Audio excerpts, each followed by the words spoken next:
Voy a dejar crayones amarrados a la viga de la casa mientras pasan los días y pasan los vientos.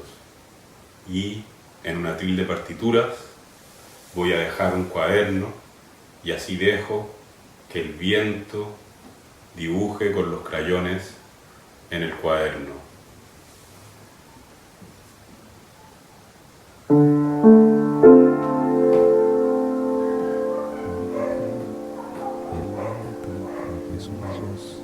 No puedo creer que siga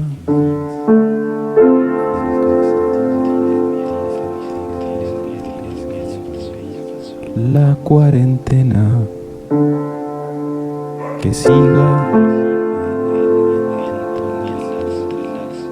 el toque de queda, que suban los casos.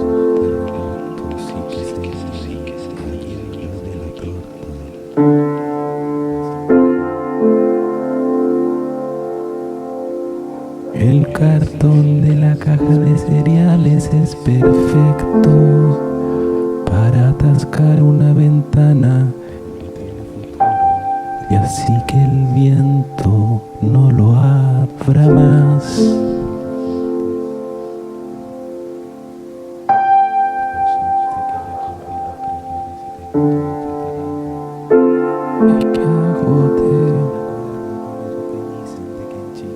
Impactante la potencia del viento. En Chile no nació el neoliberalismo. Chile fue un experimento neoliberal que es distinto. No se desarrolló nunca una sociedad neoliberal como se desarrolló en Corea del Sur o Japón. ¿O dónde están Nintendo o el Samsung chileno? Anoche tembló.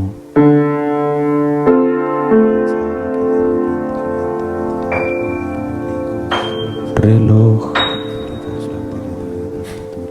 de viento.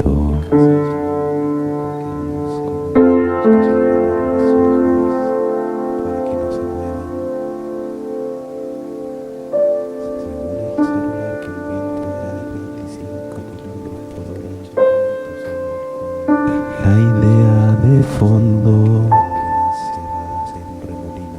es que la persona no es el individuo, sino que es una relación, una constelación, un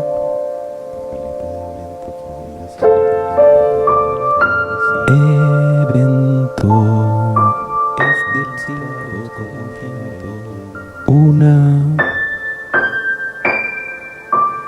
sincronía.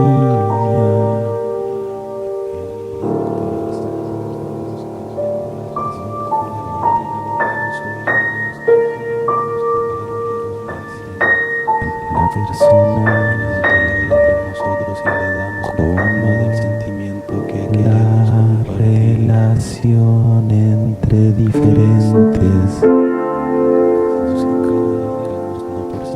agencias humanas y no humanas, vivos, no vivos, muertos, y por nacer. Nuestra conversación es un hogar de viento que construimos en el aire. El sonido gerundio, el viento participio, cuarentena infinitiva. El viento es el enlace.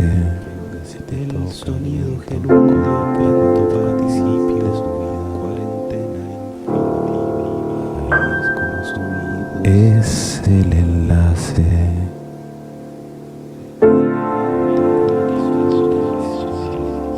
Es Sentir el viento es sentir el viento que ya pasó. Sentir el viento que ya pasó. El viento atravesó el encierro.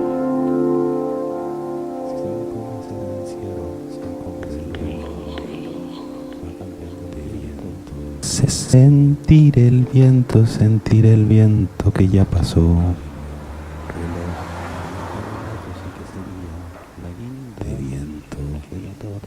El viento atravesó al encierro.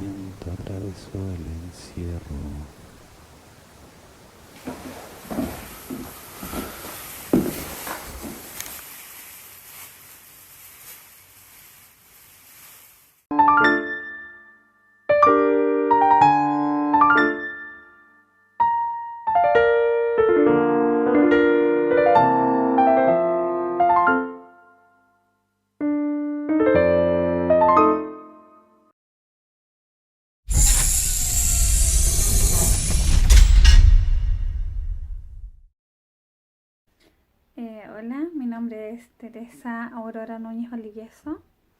Soy artista visual de Limache. Bueno, mis inicios empiezan... No hay una edad precisa cuando empecé a pintar, pero la conexión con la pintura y la restauración fueron durante la adolescencia en mi viaje a Perú. Y ahí partió todo, este amor y pasión que siento por pintar. Y desde ahí se forma un viaje sin retorno.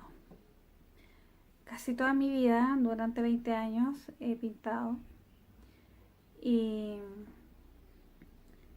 generalmente tomo cursos, talleres, siempre me estoy actualizando, siempre. Está trabajado sobre una expresión abstracta que se podría manifestar, o sea, se podría decir así, y es un trabajo totalmente muy íntimo y que parte de la intuición. Es muy intuitivo. Yo pinto a diario y la naturaleza está presente, el paisaje, el territorio, que es parte de mí, de mi conciencia, está ahí siempre. Entre toda esa nube, toda esa evaporación que hay en mis cuadros, es parte de mí también. Una parte de mí está ahí. Así que la pintura la podemos simplificar solamente en un sentimiento. Así es como lo veo yo. Bueno, el paisaje en sí mismo, las caminatas, subir la cuesta, caminar, ver amanecer, ver el atardecer, todo eso provoca en mí esa sensación que va en la tela. Todo eso provoca ser parte de la pintura. Bueno, hay símbolos también. Las nubes que se esconden, montañas, cerros, valles. Es un juego, todo se va escondiendo bajo toda esta capa de pintura. Está todo ahí, pero mis símbolos siempre son el paisaje en sí mismo, la montaña, las nubes, el color que el sol refleja sobre ellas. Y es todo eso, es un conjunto, no es tan solo una cosa. Está el viento como símbolo. El viento es muy importante, el que mueve las nubes, el que mueve el paisaje. Y bueno, mis proyectos a futuro están en proceso y tengo muchas exposiciones. Bueno, este año estuvieron pendientes. El próximo año ya tengo muchos lugares donde exponer. Y mis proyectos siempre van basados bajo mi visión pictórica y bajo una investigación también, que no puedo dar luces aún porque está en pañales mi proyecto. pero todos van también en la protesta, una protesta muy, muy particular, porque lo que vemos acá es algo que está sutil, pero algo que está escondido, algo que no está sucediendo en nuestra propia existencia, lo que me sucede a mí, algo que está escondido y lo tenemos que buscar. Es como buscarlo, encontrarlo. En eso se basa mi trabajo y mis proyectos futuros.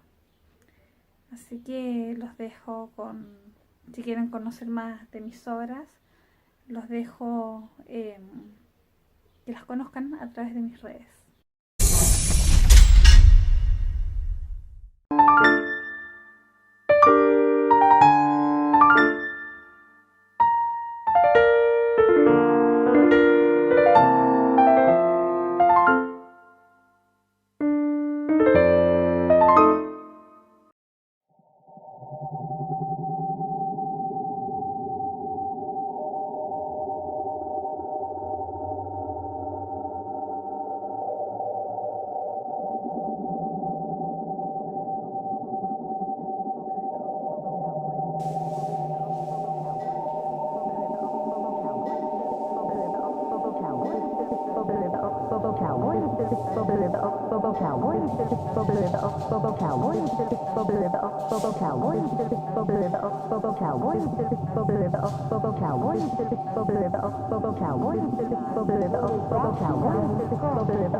Innpasset de hellige martyrene.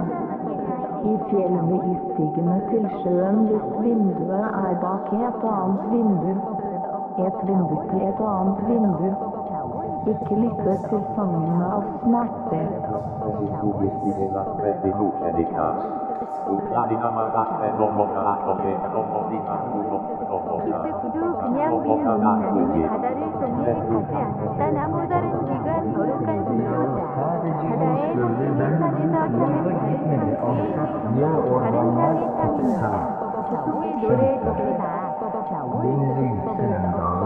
Pencere başka pencerenin arkasından başka bir pencereye bir pencere ağır şarkı dinlemekle.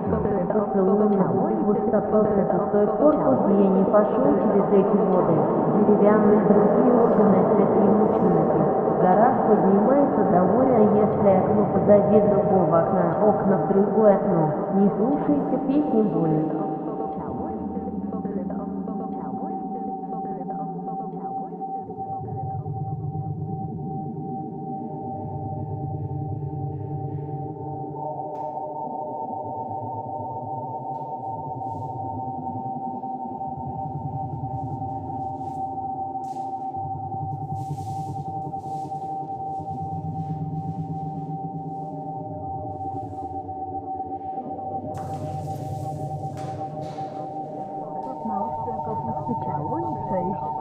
Woda drewniane inne organy, świętych męczenników, i do morza, jeżeli okno jest przeciwnym oknem, okno do innego okna, nie słychać ciało.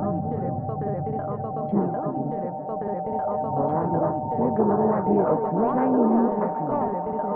do innego okna. A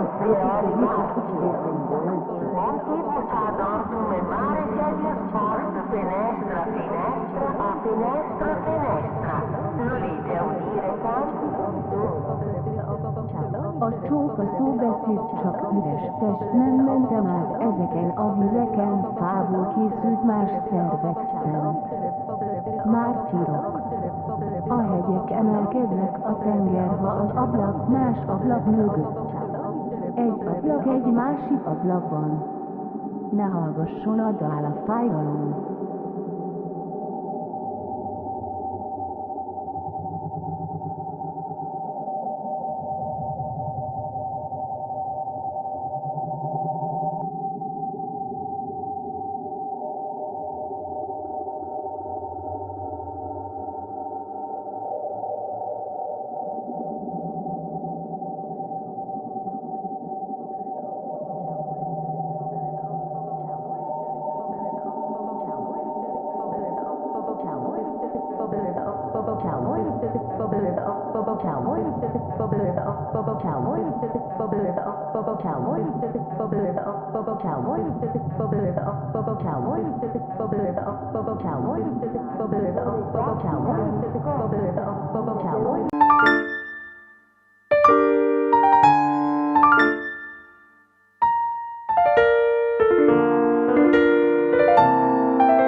Yo nací aquí en Santiago de Chile, pero mis padres venían de la época de la Guerra Civil Española. Mi padre fue comandante de milicia incluso.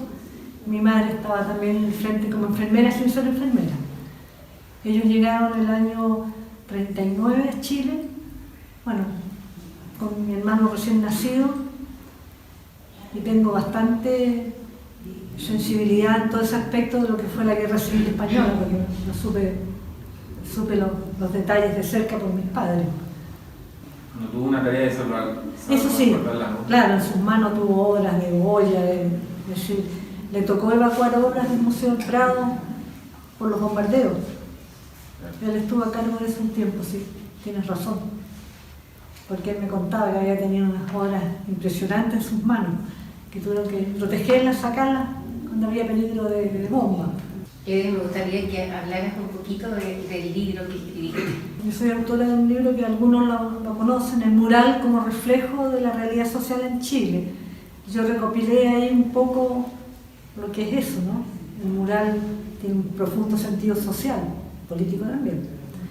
Y mi obra, que no sé si algunos la conocen, el libro, ¿sí? Claro, cuento. Tiene ese sentido.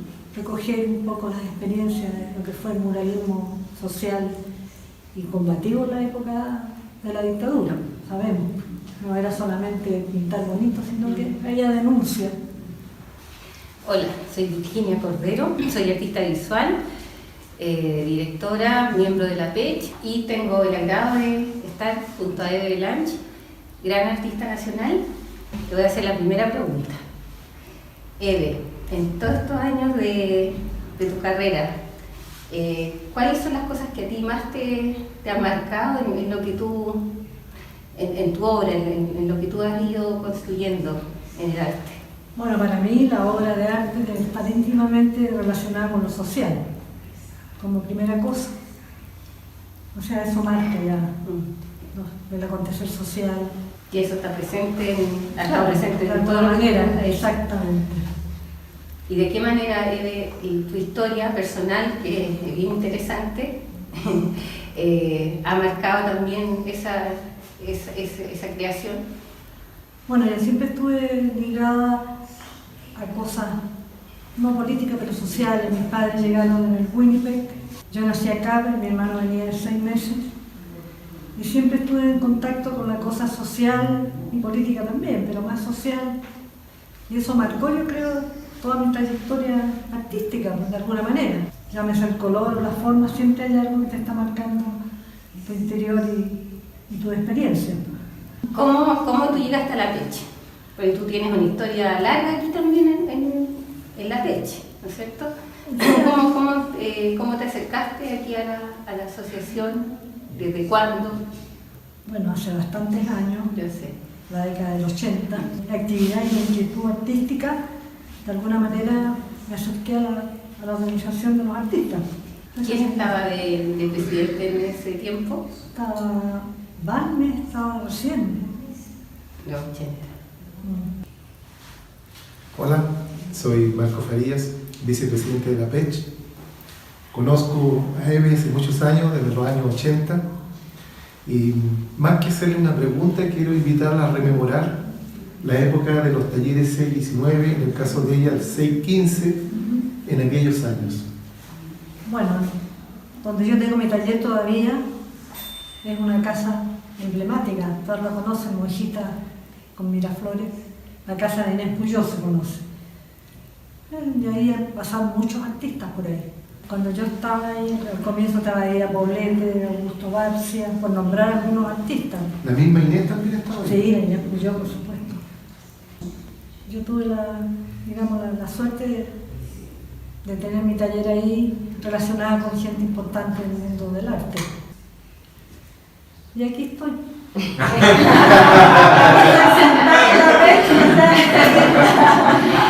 Estoy en La Peche, en esta gran cosa que es La Peche. Claro. Tengo que reconocer que aquí han pasado valiosísimas personas y están en este momento, no que hayan pasado nada más. Y estoy feliz de haber tomado ese camino también. ¿Qué les podrías decir a los artistas que no están asociados? ¿Algún mensaje para ellos después de todas estas vivencias? Le diría en general a los artistas que siempre se acerquen al aspecto social, conjuga su interior y el entorno. Y ahí está todo el acontecer social de distintas épocas. Yo creo que todos lo sienten igual.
Así que después yo nunca más le hice empeño a hacer un set de cosas especiales. Como una muestra. Claro, me pedían cabezas, y hacer 10 cabezas más nada. Digo que hay que hacerlo mezclado. Ya, Enrique, cuéntanos un poco de tu trabajo y si quieres nos vas explicando con alguna de las obras. Bueno, sí. El fenómeno del volumen es, en el caso mío, un encuentro después de un juego. Entonces trabajo por láminas y también un poco a la manera de los alfareros rurales del país, por lulos, por plaquetas, etc. Siempre generando un vacío. El problema del trabajo escultórico en barro es que la pared tiene que ser suficientemente resistente para el encargo que tú le haces, en peso, en otros volúmenes que se van a ir armando en torno del volumen mayor. Y esa es una de las características. el grosor de la pared y la resistencia y la calidad también del barro. El barro hay que prepararlo bien, son mezclas de arcillas naturales, con carbolines que también son naturales, arena, cuarzo en cada ceramista tiene sus propias mezclas y las temperaturas son de alto rango, son de 900 grados a 1200. Una cosa que llama la atención de tu trabajo, no ir a la cosa estética, yo que te conozco, cuando uno va a tu taller, que trabajas con las herramientas mínimas. Eso también es como bonito porque estás trabajando con tierra, ¿se fija? Claro. Y no ocupas nada sofisticado, es decir, todo está dentro del mismo discurso. Sí, yo creo que el oficio te permite de alguna manera también buscar un diálogo entre el hacer el objeto y lo que el barro te permite hacer, porque de repente también uno se va en el lugar, ¿no es cierto? Y se cayó el tercer cuarto de la escultura y hay que empezar de nuevo.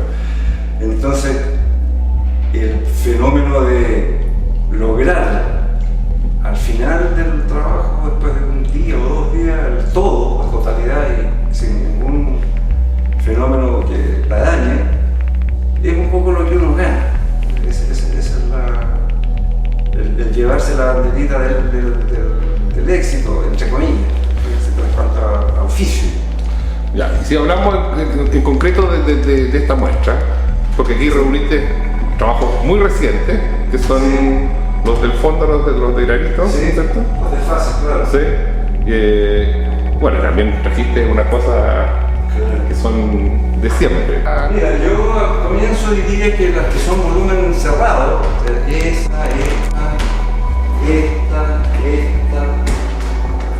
estas dos, esa y esa, nacen de lo que pudiésemos llamar el vaso, un vaso de barro, que tú lo vas agrediendo desde fuera y también metiendo el puño desde dentro. Entonces, esta flexibilidad de la arcilla te permite lograr contornos que tienen que ver más con lo orgánico que con la geometría rígida, por ejemplo, del cubismo. Entonces, tú de pronto dices, bueno, aquí necesito que esta cosa quede hacia acá y esa hacia allá. Y como estás trabajando con luces, vas logrando, empujando, ¿no es cierto? Y apretando, que las cosas funcionen. Lo agradable del barro es que la forma sale sola. Sí. Te empiezas a jugar y de repente ya está. Eso es. Pero esto en el fondo es como si fuera un vaso, dices tú, porque esto no es un macizo. No es como el trabajo de la piedra, que es un macizo. No. También en el trabajo de terracota se usa. Pero yo creo que el hecho de la pared que te permite transformar, ¿no es cierto?, una idea en un objeto determinado es la que gana. Luego se pega la pelotilla. En general se usa para cuando tú vas a sacar moldes. Perfecto, ahí uno trabaja así macizo. Entonces tú me decías yo contar un poco esto. Sí, bueno, vamos a verlo. Bueno, aquí podría haber una síntesis donde no se perdió un poco la memoria de los alfareros rurales, que son estos objetos que tienen pequeñas patitas. Perfecto. Y en este caso, ¿no es cierto?, hacen que el hecho de la mujer, ¿no es cierto?, en esa posición se destaque. Este parte desde abajo, ¿no es cierto?, que me da la idea, la expresión que de repente no el techo de mi taller es una cosa rústica en ángulo.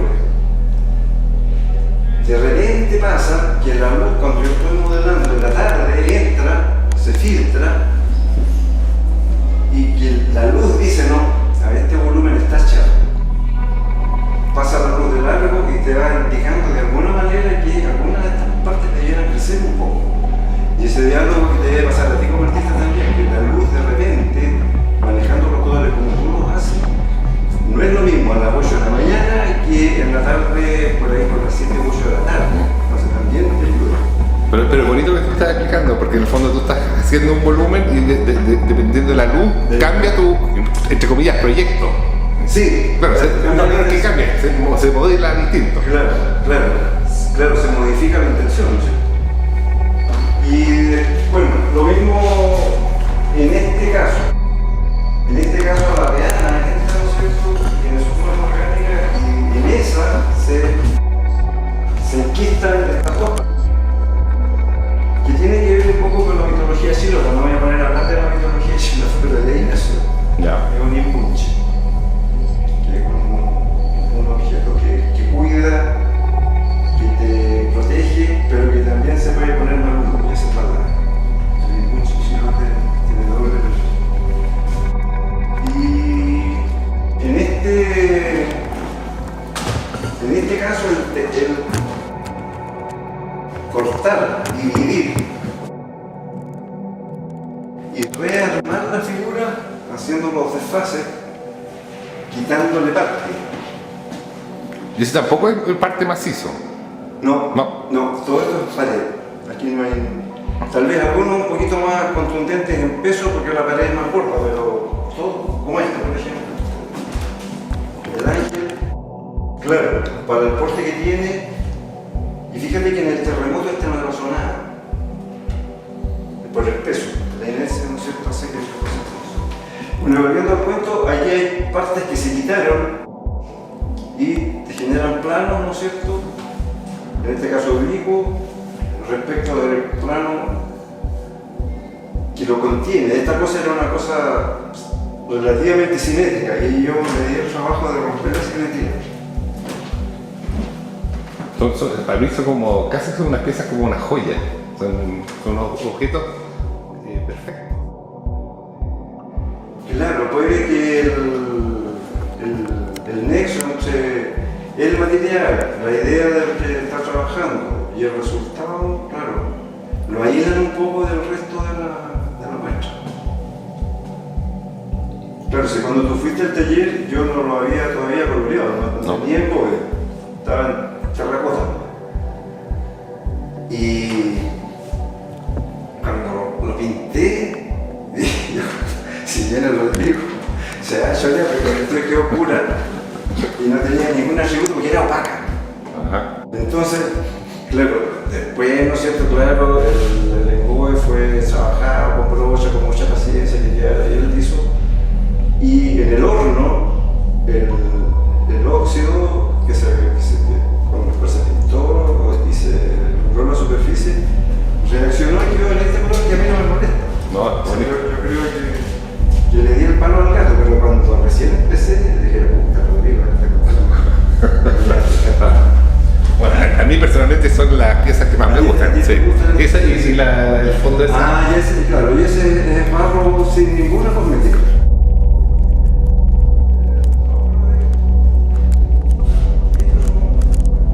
Son juguetitos. Por ejemplo, este es un cuenco que lo aprieta, qué sé yo, salen las patitas y los vas uniendo con otro. Este es más simple, este también. Y los que son pequeños lograron hacer esta suerte de horizonte. Y aquí hay dos, como atalayas, ¿no es cierto? De alguna manera dándole porte al volumen. Bueno, en varias de las esculturas aparecen las patas, las patitas. ¿De dónde viene eso? Claro, como te decía, yo siempre estaba mirando con cariño la expresión de la cerámica llamada popular en el texto de Tomás Lago, y que para mí es vernácula, porque en general los barros cocidos de la gente del campo son de utilidad, pero también hay lo que llaman juguetes, y reproducen animalitos y reproducen cosas, y de esos animalitos con patitas en uso, ¿no es cierto?, así, puntiagudas, me quedé con un cariño por eso y en algún momento no pierdo la oportunidad de dejar que se suban.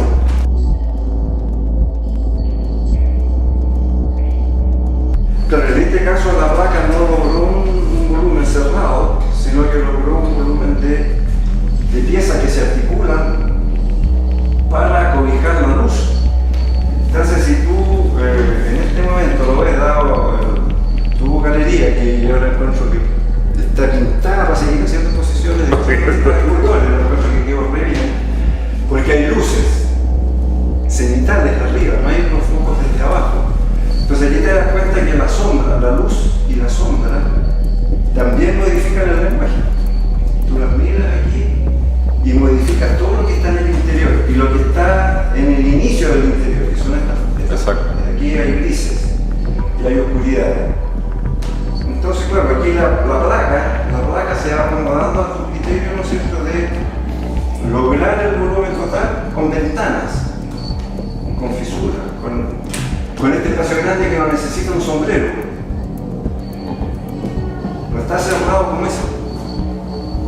ese es el polo, estos son el polo opuesto de este, de ese, de ese.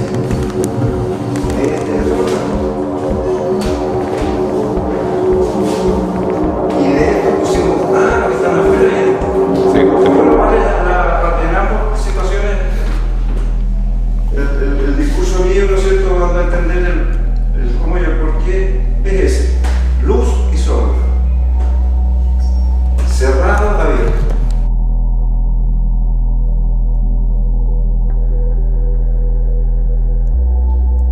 Y lo mismo pasa con ese. Ahora también hay a la uno, un poco de humor. Por ejemplo, esta pieza. Me acerco.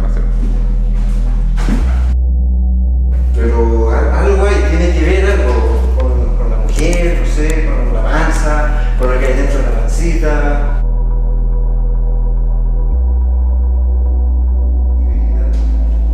Que no es categóricamente ilustración, sino que es un sentimiento. Yo creo que es eso. La capacidad de estar dentro de un cuerpo mayor, pequeños cuerpos de gestación.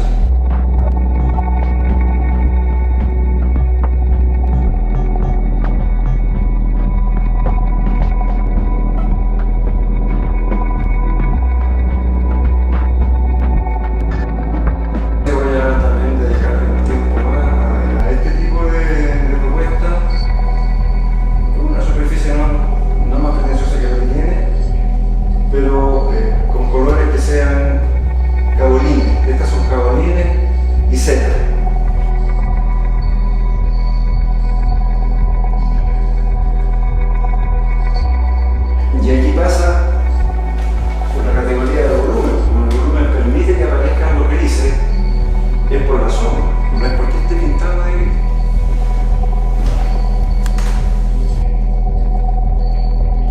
La verdad es que la opinión del otro artista a uno le sirve. Bueno, es un poco lo que está pasando acá. Por eso este taller como es tan rico, porque nos potenciamos entre todos, conversamos entre todos. Sí, eso es muy importante. Sí.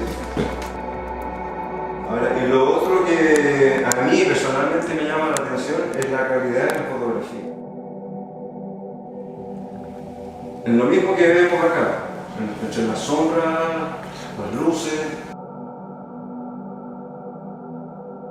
Traté de evitar los medios tonos. Ya, me fui a exagerar el negro. Ya, pero se nota, yo lo encuentro fantástico. O sea, esto es como un apoyo para que la gente vea cómo tú trabajas. Sí.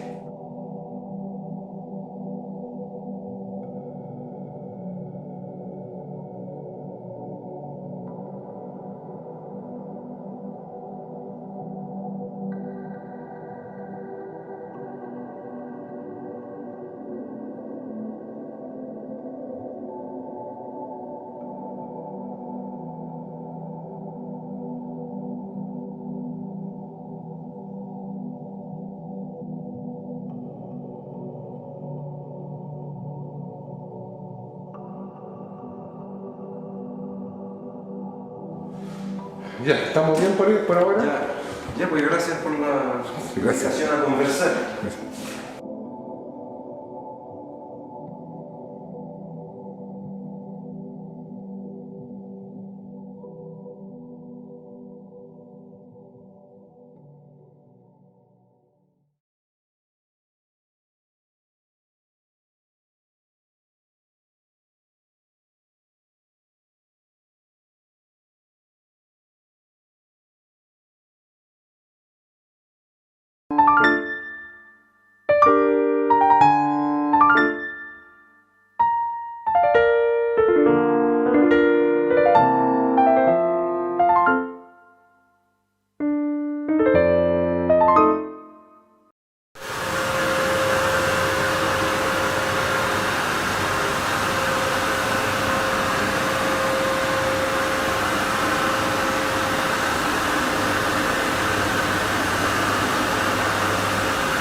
Soy Conchita Balmes, pintora. Vivo en Chile desde el 83. Viví hasta el 73 primeramente. Y luego del golpe de Estado estudié en Francia, estuve exiliada. Y volví el año 83. Desde entonces no me he movido de acá. He participado en exposiciones colectivas, individuales. He estado siempre, la verdad, conectada con el quehacer de los artistas chilenos. Tengo mucho interés además en todo lo que es el desarrollo cultural chileno, y que nos ha costado en el último tiempo harto. Nos ha costado bastante hasta el estallido social.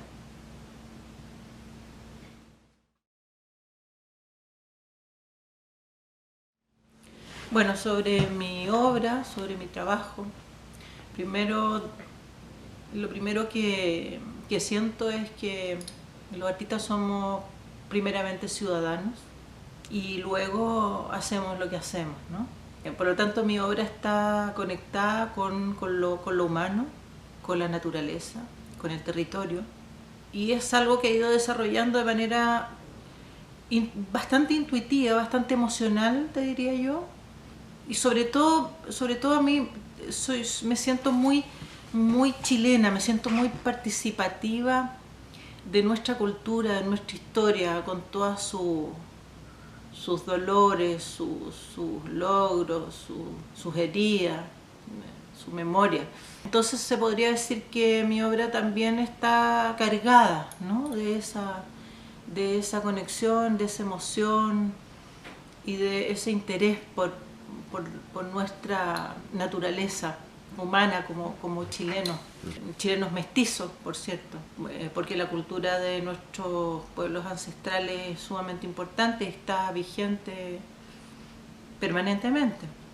Basta ver, ¿no es cierto?, las banderas mapuches que están por todos lados hoy día junto con la bandera chilena, ¿verdad?, en las calles, en todas las manifestaciones, y eso es algo que a mí me hace mucho sentido, me dice mucho, me habla mucho, y me permite también desde el arte hacer un análisis de que en realidad esto, lo que ocurre, lo que ha ocurrido, ¿no?, con este estallido social es algo muy profundo, ¿no?, que va más allá de, lo hemos visto en las estatuas derribadas, ¿no es cierto?, va mucho más allá de los problemas puntuales que podemos tener nosotros hoy día como ciudadanos o como país, sino que es un tema de abuso histórico.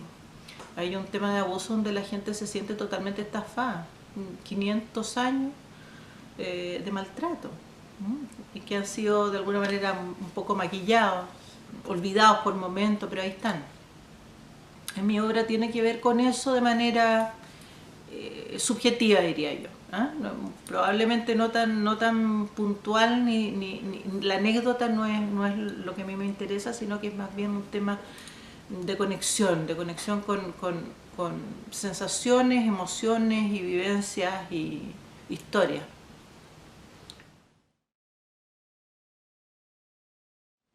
Como artista soy parte de la PECH, la Asociación de Pintores y Escultores de Chile. Creo que es sumamente importante estar conectados, digamos, a través de las organizaciones. Creo que en este momento, sobre todo, más que nunca, no podemos restarnos y que tenemos que actuar en conjunto, tenemos que crear en conjunto, tenemos que pensar en conjunto. Hubo un cabildo muy interesante que se hizo en la PECH. Fue muy productivo porque yo sentí de verdad un volver a reunirse por la necesidad interior de todos nosotros.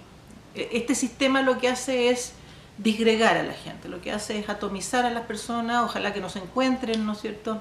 Entonces, la manera justamente de poder hacer algo potente, ¿no?, y trabajar en serio por un país mejor es justamente estar conectados y volver a reunirse, volver a trabajar juntos. Ahí la PECH cumple un rol fundamental. Es un espacio donde nos encontramos y es un espacio desde el cual reflexionamos Y es un espacio desde el cual podemos actuar y desde el arte, desde nuestro gremio. Yo creo que es muy importante hoy día estar presente en APECH, participar en APECH. Yo soy de APECH.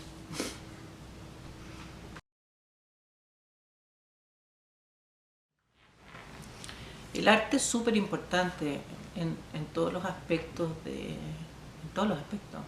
Es decir, tiene que estar presente en la educación, en la cultura, tiene que estar presente en el aprendizaje, tiene que estar presente en los niños, en los procesos de crecimiento.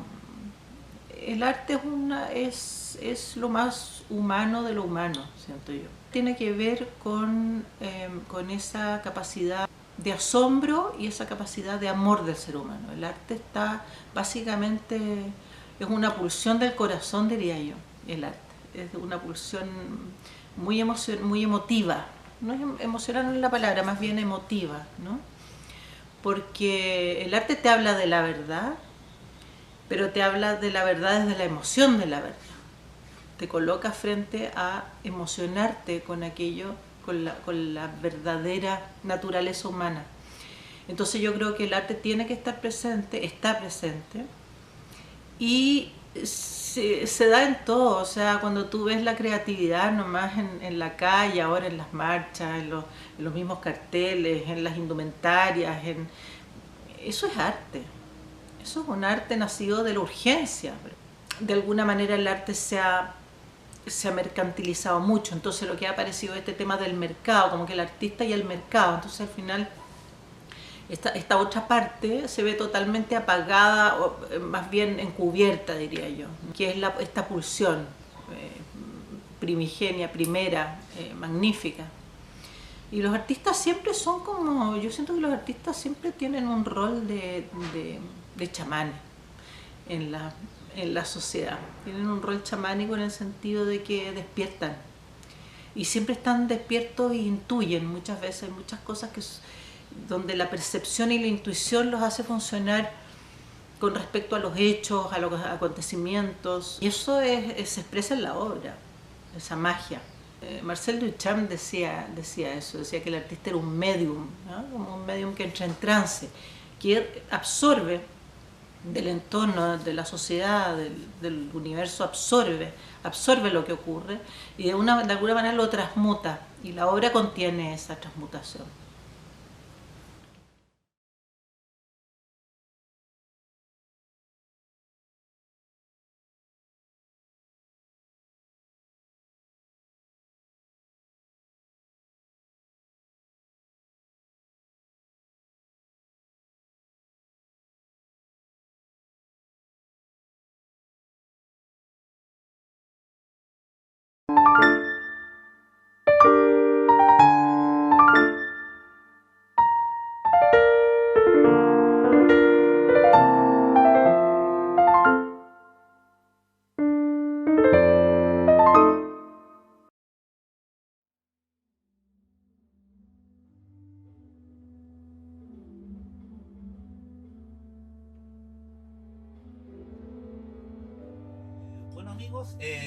Aquí estamos con algunas fotos anteriores que me han servido, digamos, para trabajar esta nueva etapa del proyecto del hallazgo.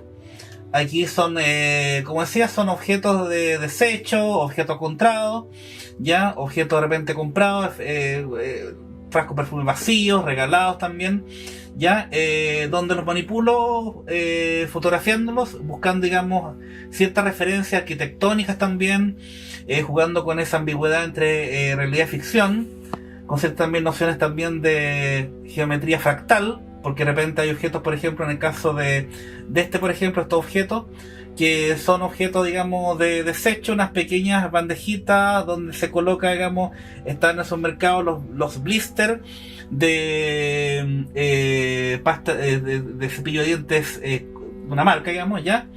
Y estas bandejitas, cuando se terminaban de vender todo, digamos, se iban desechando, ya.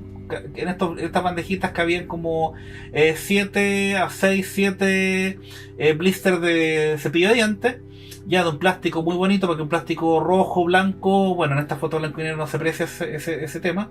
Entonces de repente opera de repente la geometría fractal, en el sentido de que cuando uno vea apilados estos elementos, te alude de repente a una arquitectura, a un edificio, por ejemplo, estas torres, podría ser perfectamente una torre del edificio Seagram, digamos, un icono, digamos, de la arquitectura moderna de Mies van der Rohe, que está en Chicago, ya, o también estas que estén con estos retranquillos, también estas formas también que se desarman, también puede ser perfectamente la arquitectura de Malevich, o también estos experimentos también constructivistas también de rusos también. Entonces también hay una serie de fenómenos que aparecen. Entonces, pero interesante que de repente algunas de estas fotos que originalmente fueron pensadas como en blanco y negro, yo después empecé a jugar con distintos tonos de colores y tonos también de, por ejemplo, ahí por ejemplo juego ahí, por ejemplo, lo que era blanco y negro ahora es naranja con un turquesa, jugando justamente con el contraste, y los colores secundarios, primarios, complementarios, ya. Entonces de repente hay una alusión media pop también, media sesentera también, ya, y una estética que me gusta mucho a mí también. Por ejemplo, aquí aparece un rosado medio sandía con un verde agua. También empiezan a aparecer fenómenos interesantes en cuanto al cromatismo también, como vibran los colores también, ya. Hay todo un juego también acá también, como también el color también ayuda también a diluir también la propia naturaleza de los objetos también. Entonces de repente juega también con otra realidad también, a partir del color también se arma otra situación también, ya. Entonces ese también es un poco el fenómeno también que busco en este proyecto, digamos. Este, por ejemplo, es una pieza de un del toner de un plotter, digamos, de una marca también X también, ya, donde acercándose a un detalle muy fino, digamos, del primer plano, digamos, aparece esta imagen que podría ser perfectamente como una especie de fábrica, una usina también, ya. Por aquí, por ejemplo, tenemos la misma imagen, por ejemplo, por aquí debería estar la misma imagen, digamos, en original. Por aquí debería estar, digamos, ahí está, por ejemplo, la imagen original, ya. Está en blanco y negro, ya. Que es de plástico, un plástico naranja también. También pasa una cosa muy interesante porque, por ejemplo, este objeto, al ser de plástico naranja, siguió la fotografía con el color original sobre, por ejemplo, en este caso, un fondo azul, ya, del cielo, ya. Claro, notoriamente uno aludía, digamos, que esta forma, digamos, como de vaciado de inyección de plástico, era plástico, ¿ya?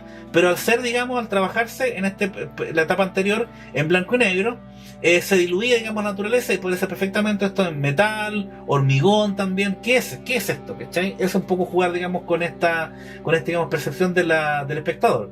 Pero al trabajarse en la color, y jugando también con repente con contrastes, con repente con acá, por ejemplo, hay dos tonos que mezclé, ¿cachai? Trabajando incluso mínimamente con herramientas mínimas, digamos, de Photoshop y de Paint. Acá también hay un poco también de Picasa, digamos, que es un programa, digamos, que incluso creo que está obsoleto hoy en día, todavía lo sigo manejando yo, un programa de edición de fotografía muy básico. Me gusta jugar con esa también, con la idea de la precariedad también, así como los objetos también son objetos precarios, objetos de desecho, o el objeto UV, el objeto encontrado también, o regalado también, o comprado en la feria de repente, o al ser trabajados también con herramientas de edición de imagen muy precarias, ya, también hay una doble precariedad también, también hay una cosa también de que una empatía también, una cercanía también, de que no es una como la especie, como lo que yo podría de repente comparar un poco con esta idea de los trabajos de animación del cine de los años 50, 60, digamos, que por ejemplo era maqueta cartón, digamos, que de repente se notaba el hilito, digamos, del platillo volador, ya, pero igual genera, digamos, una cosa, una cierta ternura o empatía en el público, y entonces también yo busco trabajar eso también, de que se note de repente, claro, un ojo experto ve que esto tiene pifias de repente, puede darse cuenta, pero el público que no es experto siente igual la tentación, digamos, a que esto es real o podría ser real. Esa ambigüedad es una cosa que a mí me gusta mucho destacar en este trabajo, digamos. Entonces que se vea cercano, se vea una cosa que tenga una cosa lúdica, muy juguetona, muy de ensayo-error también, de que no importa que esté la pifia, porque la pifia igual también es como una especie de grieta donde se cuela cierto juego también, cierta, digamos, idea de que puede ser hecho cercanamente, no una cosa que implica alta tecnología, digamos, no es un render, o sea, esto no es un render, digamos, no busca, digamos, hacer hipertecnología de un programa de AutoCAD, digamos, o de SketchUp, digamos, muy sofisticado. Esto, insisto, esto trabajado con las mínimas herramientas de Photoshop.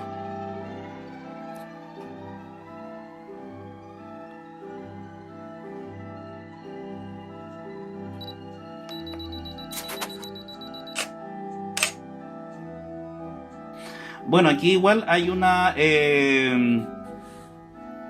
referencia también a lo que es la fotografía arquitectónica, ya que también viene a su vez, también muchos conceptos vienen también del cine también, que es por ejemplo nociones de picado, contrapicado, panorámica, primer plano, detalles. Entonces también hay un juego interesante porque son objetos, digamos, que no son arquitectónicos, pero aluden también a una arquitectura también, ¿ya? Y son fotografiados también siguiendo estas nociones, digamos, de toma, de formas de toma. Entonces también es como, también da una cosa también interesante también jugar también con esa referencia también cinematográfica y de fotografía arquitectónica. Bueno, aquí, amigos, tengo una parte de mi colección de frascos perfumes vacíos, que aquí me quiero detener un poco en cómo nació esta afición, este coleccionismo.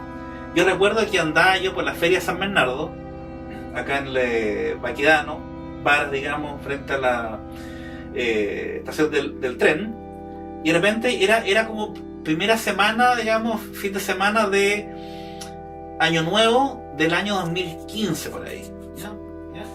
Y de repente voy, bueno, yo a la feria iba a comprar más que nada, preferentemente la verdura, fruta, y de repente veo en la parte de coleros unas cosas que brillaban en el suelo, ¿ya? Y me acerco, ya estaba cerrando la feria, incluso era ya cerca de las 2 de la tarde, y pregunto, y mi mano me agacho, y me dice el señor, me dice el colero, me dice, son frascos de perfume vacíos que la gente compra para rellenar, para vender, digamos, no sé. Y le digo yo, uy, veo algo brillar de lejos, digamos, y le pregunto, ¿y cuánto vale? Me dice, mira, están a 500 pesos, pero ya, sabes que está, pues será esta cuestión, si quiere se los lleva todo. Me dijo, empezó a juntarlos y se los lleva todo, deme lo que sea, Lucas, me dijo, ya. Y yo empecé a seleccionar, digamos así, ya, y había unos sin tapas, con tapas, así, unos que no me llamaban ninguna atención, y me acuerdo que compro 3 frascos, uno de ellos, este digamos, que está acá. Entonces, en ese lote que compré 3 o 5, digamos, frascos, venía uno por ejemplo, que es, no vamos a decir la marca acá, que no está auspiciando el documental, y inevitablemente, digamos, una forma, digamos, un cilindro, digamos, contiene una especie como de pipeta, digamos, ya. Esto es un edificio, o sea, yo miré esto, digamos, y me lo imaginé, digamos, lo puse incluso contra el cielo, digamos, en la feria, digamos. Dije, no, esto me lo tengo que llevar para la casa. Y reitero, el típico, digamos, frase de los que tenemos Diógenes, para algo servirá, digamos. Para algo servirá. Entonces también es una cosa muy onírica también, porque también el frasco perfume también busca representar también una idea de estatus, seducción, ¿ya? Entonces, y también pasa también otro fenómeno interesante también que me gusta trabajar, es que el frasco al perder, digamos, el perfume, digamos, pierde como un poco el alma, ¿ya? Y en el fondo también el frasco vacío es una especie de cadáver también en ese sentido, ¿ya? Porque es el cuerpo, digamos, con todo lo que implica, digamos, el diseño, el estatus, el marketing que está detrás de estas marcas, pero al perder el líquido, digamos, ¿ya? Ese fluido, esa sangre, no sé cómo poder digamos, asimilarlo a lo que es lo orgánico del cuerpo, es como un cadáver, digamos, es un esqueleto, digamos, no tiene, perdió el alma, digamos, ¿ya? Pero uno como artista también lo recupera y le da una segunda chance, digamos, ¿ya? Es que sabe lo interesante, por ejemplo, de este frasco, ¿ya? Es que la misma retícula de la de la piel, digamos, ya, del frasco, arma la similitud, digamos, con la grilla de ventanas de un edificio, de un muro cortina, digamos, ¿ya? Entonces, típico rascacielos como estilo internacional, digamos, medio Van der Rohe, digamos, medio edificio Seagram, digamos, de Chicago, ya, el icono, digamos, de un edificio. Por esta curva también simula un poco el edificio de la chilena consolidada de Borja Huidobro, digamos, que está ahí en el bosque sur, digamos, ¿ya? Entonces también es como loco esto que se va armando, digamos, como un frasco de perfume se parece a otro edificio real, digamos, acá en Santiago, digamos, ¿ya? De un arquitecto famoso fuera de Chile, Borja Huidobro. También hay como... ¿Cuánta gente de repente dirá, hoy es como el edificio de la chilena consolidada, ¿cachai? Eso es bonito, digamos, sí. Y brilla, sí, me gusta. Bueno, los brillos son seductores. También tiene una cosa así como un poco también, un homenaje un poco a un diseñador que me encanta a mí, bueno, además conocido por el tema vestuario, Pierre Cardin, ¿ya? Paco Rabanne también, ¿ya? Es como recordar un poco el vestido metálico de la Raquel Gandoña, por ejemplo, en Festival de Viña, ¿cachai? Y además que también el brillo también tiene una alusión también a la modernidad, también al espejo, al acero cromado, al acero inoxidable, ya, a materiales de construcción, digamos, que fueron icónicos para la representación del movimiento moderno, digamos, ya, y toda esta imagen internacional, digamos, de bancos, de edificios corporativos, ya, entonces remite a los 70, al cromo, al espejo, ya, al muro cortina, ya, a también esa idea de pulcritud también, de modernidad, de progreso, de avance también, ya. Y que también es bello también para la fotografía porque se producen, digamos, riqueza en la escala de gris también, empiezan a aparecer de repente esos rebotes de luz también, esas estrellitas también que aparecen también, esos efectos, digamos, de rebote en el mismo lente de la cámara también, entonces las luces parasitarias también aparecen también ahí. A veces fenómenos súper interesantes, digamos, que son vistosos, digamos, son como seductores lúdicos también, podríamos también decirlo también, sí. El brillo. Pero también tiene que ver mucho también con la posmodernidad también, ¿ya? Pensemos también que, sobre todo en esta relación de la arquitectura empresarial corporativa, digamos, que impone, digamos, el modelo posmoderno también, muy neoliberal también, es también, por ejemplo, que el edificio también del banco, por ejemplo, o la empresa grande, digamos, transnacional, por ejemplo, demuestra que tiene prestigio y poder y hay plata, que no se note pobreza, ¿ya? Entonces, por ejemplo, si le podemos poner mármol o imitación mármol al suelo, le ponemos imitación mármol, ¿cachai? O mármol, ojalá, ¿ya? Que el cromado represente, digamos, plata, dinero, digamos, algo platinado, digamos, de prestigio, de lujo también. Entonces, eso en el fondo la gran, digamos, metáfora que uno puede buscar, digamos, y justamente, o sea, también el frasco perfume vacío también, el frasco como tal, digamos, perfume, también implica también el tema de estatus también, ¿ya? O sea, por algo también, por ejemplo, muchas marcas de perfume colocan, por ejemplo, el cromado, el acero cromado, o también el plástico imitación cromado también, ¿ya? O que el vidrio también tenga su brillo también, ¿ya? El vidrio, ¿ya? El cristal, ¿ya? Este objeto lo compré en la feria acá en San Bernardo a una señora colera que vende, digamos, objetos que trae a Estados Unidos, de Europa, por ejemplo, que son objetos de homenaje de casa, juguetes, etcétera, digamos. Y yo no sé lo que es, digamos, quiero preguntar a ella qué sería, digamos, y lo interesante es que es un objeto que tú lo abres acá y contiene otro más pequeño, ya que es este, ¿ya? También, ¿ya? Entonces este será un juguete, no sé qué será, digamos, ¿ya? Es bonito además, ¿ya? Como se abre, digamos, un objeto entre otro, como las muñecas Matryoshka también. Y aquí también yo creo que van a hacer unas buenas fotos también ahí con el objeto y la proyección de su sombra, ¿ya? O sea, que esto, digamos, se puede desarmar también, podría ser un domo de un estadio, por ejemplo, ¿ya? Tantas cosas que puede ser esto, digamos. Entonces, es bonito, es un objeto, digamos, precioso, digamos. También lo puedo retroiluminar, por ejemplo, por dentro, ¿ya? Especie de lamparita, digamos. Entonces, y aquí la forma ya se pierde, ya se toma una dimensión más abstracta, simplemente. Sí. Ya mirar hacia el interior del objeto. El objeto invita a ser mirado por dentro, entonces, a meter el ojo entre medio, ¿sí? Y mirar a través del objeto, ¿ya? Este objeto también es interesante, amigos, porque, por ejemplo, esto perfectamente podría representar una especie como de ruina de una ciudad griega, digamos, como un anfiteatro. Ahí, por ejemplo, están estas especies como de graderías también. Y este, por ejemplo, este elemento también que sobresale también, como una especie de murallón, digamos. También está esta otra concavidad también, ya. Está también esta parte también que está, digamos, acá detrás, digamos, este elemento también, una especie de muralla vista por detrás. Mira, ahí por ejemplo pasan cosas interesantes ahí. Son interesantes. Y reitero el tema, digamos, del reverso también ahí, ¿ya? De cómo son moldeados estos elementos también, por ejemplo. O también una imagen también cenital, digamos, vista desde arriba, digamos, ¿ya? Una vista aérea, digamos, de ahí pasan cosas muy interesantes también con la sombra, por ejemplo, ¿ya? Hay unas cosas muy delirantes de repente, muy locas de repente en este proyecto que van apareciendo, ¿ya?